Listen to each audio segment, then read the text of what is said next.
శ్రీ విష్ణు రూపాయ నమ శివాయ శ్రీ విద్య ప్రేక్షకులకి ఈరోజు స్వాగతం. ఈరోజు మనము మీన రాశి వారికి 1 డిసెంబర్ నుంచి 15 డిసెంబర్ వరకు రాశి ఫలాలు ఎలా ఉండబోతున్నాయి ఇప్పుడు మనం తెలుసుకోబోతున్నాము. ఈ రాశి ఫలాలు ఏవైతే ఉన్నాయో గోచరం లోపల నడుస్తున్న గ్రహస్థితి ఆధారంగా అయితే నిర్మితం చేయడం జరిగింది. మీ జాతకంలో ఉన్న గ్రహస్థితి నడుస్తున్న దశ అంతర్దశ అనుసారంగా మీరు ఈ రాశి ఫలాలు తెలుసుకోవడానికి ప్రయత్నించండి.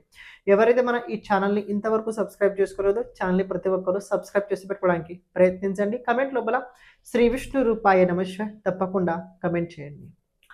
మీన రాశి ప్రెసెంట్ మీన రాశి వరకు కనుక చూసుకున్నట్లయితే ఏలినాటి శని నడుస్తుంది. రాశిలో శని గోచరం నడుస్తుంది. రాశి నుంచి 12వ స్థానంలో రాహు గోచరం నడుస్తుంది. రాహు 12వ స్థానంలో ఉండడం వల్ల కొన్ని ప్రాబ్లమ్స్ అవుతాయి. అంటే కొన్ని ప్రాబ్లమ్స్ ఉన్నాయి, కొన్ని మంచి స్థితులు కూడా ఉన్నాయి. ఒక విషయం చెప్తే తెలుసుకోండి, ఏ గ్రహాలు అన్ని భావాల లోపల ఏదో కాస్త పని చేస్తూనే ఉంటుంటారు. మంచి పని చేస్తుంటారు, చెడు పని కూడా చేస్తుంటారు. గోచరం లోపల కూడా అలాంటి స్థితి ఉండబోతుంది. ఇక్కడ మంచి చెప్తాం ముందు, తర్వాత చెడు చెప్తాం. 12th హౌస్లో రాహు ఉండడం వల్ల విదేశీయులు ఎవరైనా ఉన్నారన్నట్లయితే ఇండియా నుంచి అవుట్ ఆఫ్ కంట్రీకి వెళ్ళాలనుకుంటారు. Not only USA, out of country అంటే చాలా ఉన్నాయి. భారతం వదిలేసి భారతం పక్కన చాలా ఉన్నాయి. ఎవరైతే అటు పక్కన వెళ్ళాలనుకుంటున్నారో రీజన్ ఏదైనా కావచ్చు, వాళ్ళకి రాహు మంచి సపోర్ట్ అయితే చేసి తీరుతాడు. మరి సాటర్న్ ఎందుకు వచ్చింది మధ్యలో అంటే సాటర్న్ ప్రొఫెషన్ కోసం వచ్చాడు. ప్రొఫెషన్ కోసం మనం లైఫ్ లోపల ఏ పని చేసినా ఎందుకు చేస్తామంటే ఒక మాట చెప్పాలంటే డబ్బు సంపాదించడానికి. డబ్బు సంపాదించాలంటే ఏదైనా ఒకటి చేయాలి. ఏదైనా ఒకటి చేయాలంటే పని చేయాలి. ఆ పని కారకుడు శనిదేవుడు, వర్క్ కారకుడు శనిదేవుడు. ఇప్పుడు వీళ్ళిద్దరు పక్క పక్కన ఉండడం వల్ల ఇది ఒక డిసిషన్ చూసుకున్నట్లయితే డైరెక్ట్ ఇది కాంబినేషన్ అవుట్ ఆఫ్ కంట్రీకి చూపెడుతుంది.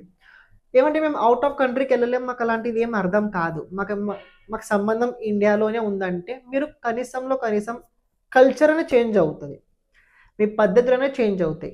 మేము అలా కూడా చేంజ్ అవ్వలేం కనుక మీకు అనిపించినట్లయితే మీరు రాబోయే రోజుల్లో ఏకాంతంగా ఎక్కువ ఉంటారు. ఏకాంతంగా ఉండడం అంటే మేము ఇంతకుముందు నుంచి ఏకాంతంగా ఉన్నాం, అది రాహు పని చేస్తున్నాడు. రాహు 12th హౌస్లో ఉంటే ఏం చేస్తాడు తెలుసా? మెంటల్ ఏదైతే ఉంటుందో మొత్తం బుర్ర తింటుంటాడు. రాహు బుర్ర తింటుంటాడు, కేతు నాలెడ్జ్ ఇస్తుంటాడు. రాహు బుర్ర తింటుంటాడు, కేతు నాలెడ్జ్ ఇస్తుంటాడు. ఎందుకంటే రాహు బుర్ర ఎందుకు తింటాడంటే కోరికలు పెంచి దాన్ని ఎలా సాధించాలి దాని పట్ల ప్రయత్నంకి రకరకాలుగా మనకు ఆన్సర్స్ ఇస్తుంటాడు. కేతు అలా కాదు, ఉన్నది వదిలేసి శాంతంగా ఉండని చెప్తుంటాడు. సో రాహు అలాగే శని ప్రభావం ఇలా మీ పైన ఉండబోతుంది. మిగతా గ్రహాలు కూడా పని చేస్తూ ఉంటాయి. ఇప్పుడు రేపు సెకండ్ వీక్ నుంచి కనుక చూసుకున్నైతే కుజుడు మీకు 10th హౌస్లో రాబోతున్నాడు. ఇది ఫెంటాస్టిక్, మంచి టైం ఉంటుంది మీకు. కుజుడు 10th హౌస్లో వచ్చిన తర్వాత మీకు కొన్ని పాజిటివ్ తప్పకుండా జరుగుతాయి. ఆ పాజిటివ్ నెక్స్ట్ ఎపిసోడ్ తప్పకుండా చేస్తాను, అందులో మీరు చూడడానికి ప్రయత్నించండి. సాటర్న్ కుజుడు కాంబినేషన్ జరగబోతుంది. కుజుడిది 4th ఆస్పెక్ట్ సాటర్న్ పైన ఉండబోతుంది. ఇది మీకు కొన్ని విషయాలు సపోర్ట్ చేస్తుంది. అండ్ ఇంకోటి కనుక చూసుకున్నైతే రాశి నుంచి తృతీయాధిపతి కనుక చూసుకున్నట్లయితే మీ రాశి తృతీయాధిపతి శుక్రుడు అవుతాడు. ఈ శుక్రుడు డైరెక్ట్ భాగ్యస్థానంలో ఉన్నాడు, మరి తృతీయ స్థానాన్ని చూస్తున్నాడు. రాబోయే రోజుల్లో కనుక మీరు గమనించినట్లయితే కొన్ని విషయాల లోపల లెర్నింగ్ ప్రాసెస్కి సంబంధించిన మంచి పాజిటివ్ రిజల్ట్స్ అయితే మీరు చూడగలుగుతారు. ఇక్కడ లెర్నింగ్ అంటే నాట్ ఓన్లీ ఎడ్యుకేషన్, ఇక్కడ లెర్నింగ్ అంటే ఎవ్రీథింగ్ వచ్చింది. స్కిల్స్ డెవలప్మెంట్ అనుకోండి, లేకపోతే వ్యక్తిగత వికాసం కోసం చేయాల్సిన ప్రయత్నాలు ఏవైతే ఉన్నాయో అవన్నీ రాబోయే రోజుల్లో కొద్దిగా డెవలప్మెంట్ అవుతుంటే అందులో మీరు రాబోయే రోజుల్లో ఎక్కువ పని చేయబోతున్నారు. అది మంచిగానే వర్కౌట్ అవుతుంది, అది కూడా తెలుసుకోండి. ఇంతకీ దేవుగురు బృహస్పతి 4th స్థానంలో వక్రగతిలో ఉండడం వల్ల అది కొద్దిగా సరిగ్గా రిజల్ట్స్ ఇవ్వడు. కాలచక్రత్వం కనుక చూసుకున్నట్లయితే 4th స్థానంలో గురు చాలా మంచి రిజల్ట్స్ ఇవ్వాలి. కాలచక్రం ఎందుకంటే 4th స్థానంలో కర్కాటక రాశి వచ్చింది. కానీ ఇక్కడ ఈ జూపిటర్ రాశాధిపతి అలాగే దశమాధిపతి 4th స్థానంలో గోచరం నడుస్తుంది కదా, ఇది కొద్దిగా మనసు లోపల దీని ప్రభావం ఎక్కువ ఉంటుంది. మనసు లోపల ప్రభావం, ధార్మికమైన ప్రభావం ఎక్కువ ఉండడం వల్ల వ్యక్తి సరైన పని చేయలేకపోతుంటాడు, సరిగా పని చేయలేకపోతుంటాడు. చేస్తున్న ప్రతి పని లోపల కొద్దిగా జాతకుడికి క్షమించండి, వీడియో మధ్యలో రావడం జరిగింది. మీలో ఎవరైనా జ్యోతిషం కనుక నేర్చుకోవాలని అనుకున్నట్లయితే తప్పకుండా నేర్చుకోండి. 15th డిసెంబర్ 2025 రోజున జ్యోతిష క్లాసెస్ అయితే మొదలబోతున్నాయి. ఆస్ట్రాలజీ విద్యాన్ని మనం క్లాసెస్ మొదలు పెట్టబోతున్నాం. 2 years అయితే ఇది కోర్స్ అయితే ఉండబోతుంది. ఎవ్రీ సాటర్డే అలాగే సండే ఈ క్లాసెస్ మనం రన్నింగ్ చేస్తుంటాము. సాటర్డే ఓన్లీ స్పిరిచువల్ సబ్జెక్ట్ గురించి మాట్లాడతాము, సండే ఓన్లీ ఆస్ట్రాలజీ గురించి అయితే మనం మాట్లాడడం జరుగుద్ది. ఈ జ్యోతిష శాస్త్రం లోపల బేసిక్ నుంచి అలా అడ్వాన్స్ వరకు మీకు ప్రతి విషయం పట్ల చాలా సూక్ష్మం లోపల వివేచన చేయడం జరుగుద్ది. ఇందులోపల పరాశరి ఆస్ట్రాలజీ, కృష్ణమూర్తి జ్యోతిషం, జెమిని జ్యోతిషం, నాడీ జ్యోతిషం, అదే రకంగా ఆస్ట్రో వాస్తు, ఆస్ట్రోన్యూమరాలజీ, ఆస్ట్రోథెరపీల్, రెమెడీస్ ఏవైతే ఉన్నాయో ఇందులో అన్ని బేసిక్ నుంచి అడ్వాన్స్ టూల్స్ వరకు మీకు చెప్పడం జరుగుద్ది. కానీ క్లాస్ టైం ఏదైతే ఉందో ఆన్లైన్ లోపల ఉంటుంది కాబట్టి మీకు లైవ్లో ఉండాల్సిన అవసరం ఉంది. ఒకవేళ మీరు లైవ్లో లేకపోయినా కూడా క్లాసెస్ రికార్డ్ మీకు ఇవ్వడం జరుగుద్ది. మీలో ఎవరైనా జ్యోతిషం నేర్చుకోవాలని కనుక ఇంట్రెస్ట్ ఉన్నట్లయితే తప్పకుండా డిస్క్రిప్షన్ లోపల లింక్ ఇవ్వడం జరిగింది. రిజిస్ట్రేషన్ ఫామ్ అక్కడ మీరు ఫిల్ చేసి పెట్టుకోండి. క్లాసెస్ తొందరగా జాయిన్ అవ్వడానికి ప్రయత్నించండి. ఇక మీరు ఏదైతే వీడియో చూస్తున్నారో క్యారీ చేయండి.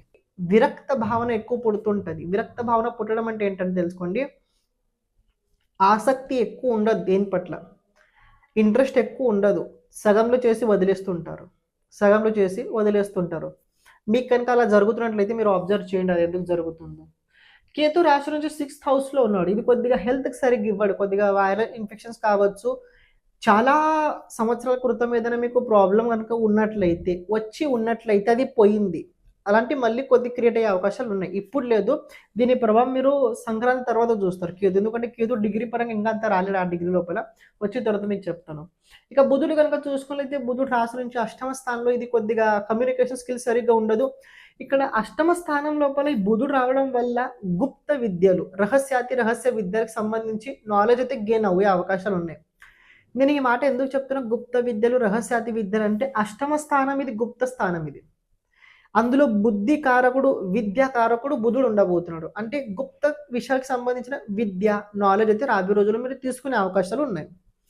అలా లేకపోయినట్లయితే మీరు ఇక్కడ వేరే చోటుకి వెళ్ళి అక్కడ రీసెర్చ్ చేసే అవకాశం కూడా కనపడుతుంది. అంటే ఎడ్యుకేషన్ ఫీల్డ్ ఎవరైనా ఉన్నట్లయితే వాళ్ళకి బాగుంటుంది.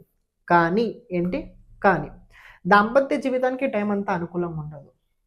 ప్రత్యేకంగా కుటుంబం లోపల అత్తయ్య గారు కావచ్చు, మామయ్య గారు కావచ్చు, వాళ్ళ వల్ల కొద్దిగా మిస్అండర్స్టాండింగ్ అవుతాయి. కమ్యూనికేషన్ సరిగా లేకపోవడం వల్ల మిస్అండర్స్టాండింగ్స్ అయితే అవుతుంటాయి.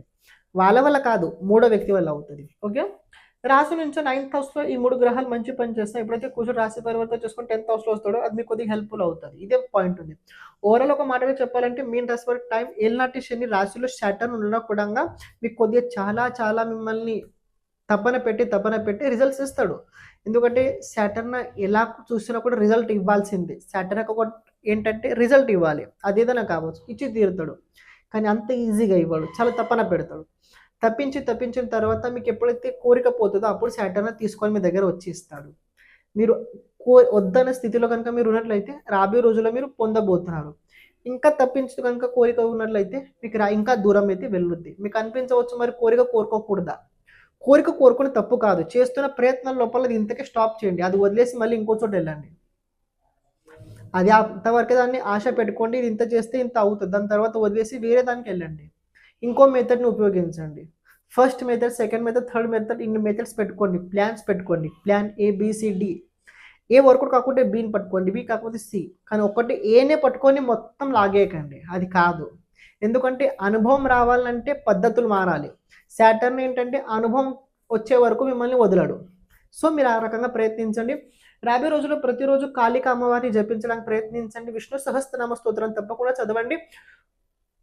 కుదిరినట్లయితే మీ ఊర్లో కాళికా అమ్మవారి కనుక గుడి ఉన్నట్లయితే అక్కడ గుడికి వెళ్ళి అమ్మవారికి నిమ్మపండు దండ వేయండి. 21 నిమ్మపండులు తీసుకోండి. అమ్మవారికి ప్రతి మంగళవారం రోజు దండ వేయడానికి ప్రయత్నించండి.